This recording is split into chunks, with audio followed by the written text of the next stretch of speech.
हमारे चैनल को सब्सक्राइब करें और इस बेल आइकन को प्रेस कर दें ताकि हमारी कोई भी वीडियो सबसे पहले आपके पास आए। एक बार की बात है। एक जंगल में एक गरीब परिवार रहता था। तीनों बहुत ही ज़्यादा गरीब थे। उन तीनों को 3 टाइम का खाना भी बहुत मुश्किल से मिल पाता था। वो तीनों पहले अपने बच्चे को पेट भर खाना खिलाते, उसके बाद जो बचता वो दोनों खुद खा लेते। इसी तरह तीनों की ज़िंदगी बीत रही थी। लगता है कि मेरी तबीयत ठीक नहीं है। तभी वहाँ पर टूनी आती है। क्या हुआ? आप अभी खांस क्यों रहे थे? कुछ नहीं टूनी, बस मेरी तबीयत ठीक नहीं है। अंदर से काफ़ी बेचैनी लग रही है। आपने कल ज़रा सही खाना खाया था, शायद इसी वजह से आपकी तबीयत खराब हो गई है। आप आज दिन भर आराम करिए, आज खाना मैं ढूंढ कर लाती हूँ। नहीं, तुम मत जाओ, मैं जाता हूँ। ये जंगल काफ़ी खतरनाक है। आपकी तबीयत ठीक नहीं है, मैं जाती हूँ, आप आराम करिए। ठीक है। मोनू कहाँ है? वो बाहर में खेल रहा है। तुम जा रही हो, जाते जाते उसे घर के अंदर बुला लेना। जी ठीक है, मैं उसे भेजती हूँ। टूनी बाहर आती है। मोनू, मोनू बेटा घर आ जाओ।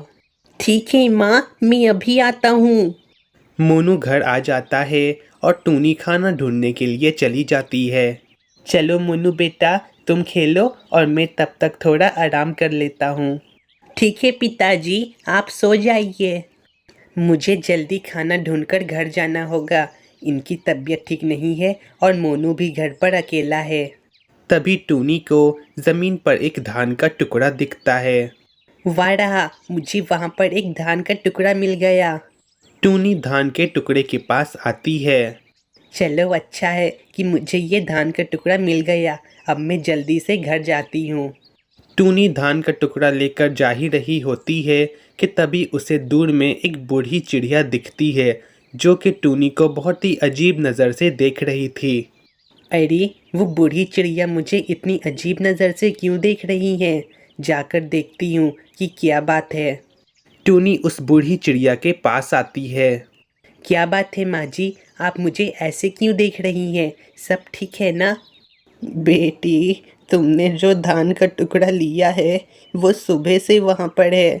मैं धान का टुकड़ा लेना चाहती थी, मगर मेरा पैर टूटा हुआ है, जिस कारण मैं चल नहीं सकती हूँ। टूनी मन ही मन सोचती है, अरे नहीं, ये धान का टुकड़ा तो इनका है, मगर घर पर मेरे पति बीमार हैं और मोनू भी भूखा होगा, मगर ये बेचारी उड़ नहीं सकती हैं और ये तो बूढ़ी भी हैं। लीजिए माँ जी, ये धान का टुकड़ा आप ले लीजिए। तुम्हारा शुक्रिया बेटी, तुम बहुत अच्छी हो। टूनी वहाँ से चली जाती है। अब मैं क्या करूँ? रात होने वाली है और मुझे अभी तक खाने को कुछ नहीं मिला। तभी टूनी को जमीन पर एक और धान का टुकड़ा दिखता है। चलो अच्छा है, मुझे फिर धान का टुकड़ा मिल गया और आसपास भी कोई नहीं है। अब मैं इसे घर ले जा सकती हूँ। टूनी वो धान का टुकड़ा लेकर घर आ जाती है। अरे टूनी, तुम आ गई? इतनी देर कैसे हो गई? कुछ नहीं, बस खाना मिल नहीं रहा था। आप दोनों रुकिए, मैं इस धान के टुकड़े से सूप बनाकर लाती हूँ। वैसे भी ठंड का मौसम है। ठीक है टूनी। जल्दी जल्दी टूनी सूप बनाती है और उन दोनों को खिलाती है। अरे टूनी, ये सिर्फ 2 ही सूप है। धान ज़रा सही था, इसलिए सिर्फ आप दोनों के लिए ही सूप बन पाया। तो तुम क्या खाओगी? रुको, मेरे सूप में से तुम थोड़ा सा सूप ले लो। नहीं, आपकी तबीयत ठीक नहीं है, आप खाइए, आपको पेट भर खाने की ज़रूरत है। मैं वैसे भी ठीक हूँ और एक वक्त नहीं खाऊंगी तो मुझे कुछ नहीं होगा। ऊपर वाले ये हमारे साथ क्या कर रहे हैं? हमें एक वक्त का खाना भी सही से नसीब नहीं हो पाता है। फिक्र मत करो, कल का दिन इससे अच्छा होगा। हर रोज़ यही बोल कर तो सोता हूँ और वो दिन कभी नहीं आता है। अब दोनों सूप पी लेते हैं और सोने के लिए चले जाते हैं। माँ, मुझे ठंड लग रही है, मैं कब कपा रहा हूँ। अब हम क्या करें, हमारे पास तो कंबल भी नहीं है और ठंड का मौसम है। टूनी, हमारे पास कंबल नहीं है तो क्या हुआ? ऊपर वाले ने हमें पंख दिया है। तुम मोनू को अपने पंख के अंदर लेकर सो जाओ। हाँ, शायद आप ठीक कह रहे हैं, मैं ऐसा ही करती हूँ। अब टूनी मोनू को अपने पंख के अंदर लेकर सो जाती है और तभी बाहर में बारिश होने लगती है। टूनी देखो, बारिश हो रही है। ठंड का मौसम है और बारिश हो रही है।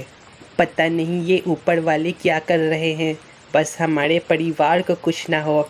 कल मैं कम्बल का इंतज़ाम कर लूँगी। तभी जोरदार बिजली चमकती है और टूनी का घर पूरी तरीके से टूट जाता है। अरे ये क्या हो गया? माँ, मुझे ठंड लग रही है। अच्छी अच्छी। टूनी, मोनू को ठंड लग रही है। अभी के लिए फिलहाल उस पेड़ पर चलो। तीनों एक पेड़ के पास आते हैं। माँ, मुझे ठंड लग रही है माँ, मैं कपकपा रहा हूँ। आ जाओ मोनू, तुम मेरे पंख के अंदर छिप जाओ, वहाँ पर तुम्हें थोड़ा गर्मी मिलेगा। टूनी मोनू को अपने पंख के अंदर छिपा लेती है। टूनी, हमें कुछ करना होगा। हम तीनों यहाँ ज़्यादा देर तक सुरक्षित नहीं हैं। मैं इन पत्तों से जल्द एक घोंसला बनाता हूँ। हाँ, आप जल्दी करिए, मुझे भी ठंड लग रही है। अच्छी। भोलू जैसे तैसे पेड़ के पत्तों से एक घोंसला बनाता है और तीनों उसी में आ जाते हैं। सुनिए, मोनू को बारिश का छींटा पड़ रहा है, आप कुछ करिए ना। अगर मोनू बीमार पड़ गया तो हम दोनों इसका इलाज नहीं करवा पाएंगे। रुको, मैं घोंसले को अपने पंख से छिपा लेता हूँ। भोलू घोंसले के ऊपर अपने पंख को फैला देता है ताकि उन दोनों को हवा ना लगे। आप ठीक तो हैं ना? मुझे थोड़ा ठंड लग रहा है, मगर मैं तुम दोनों को कुछ नहीं होने दूंगा। बस ये रात जैसे तैसे निकल जाए। भोलू पूरी रात वैसे ही खड़ा रहता है और अब बारिश रुक जाती है और अब सुबह हो जाता है। अरे सुबह हो गई।